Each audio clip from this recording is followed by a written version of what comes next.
হল যেটাকে গভর্নমেন্ট মুক্তিযোদ্ধা কোটার যে জাজমেন্টটা ছিল সেই জাজমেন্টে বলা হয়েছিল যে মুক্তিযোদ্ধা কোটা যে পূরণ না হয় সেক্ষেত্রে ম্যাটস থেকে পূরণ করতে পারবে, যেটা ছিল হাইকোর্টের জাজমেন্ট। আজকে এর এগেনস্টে সেম প্রভিশনাল লিফট আপিল করেছিলেন গভর্নমেন্ট। কোর্ট দুই পক্ষকে শুনানি শেষে আগামী 4 জুলাই পর্যন্ত ফিক্স করেছেন ফুল কোর্টে।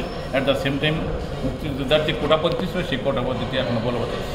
আমরা বলেছি যেহেতু ইতিপূর্বে একই বিষয় নিয়ে অলরেডি মামলা হয়েছে, অ্যাপেলেট ডিভিশন পর্যন্ত সেখানে অ্যাফার্ম করেছে।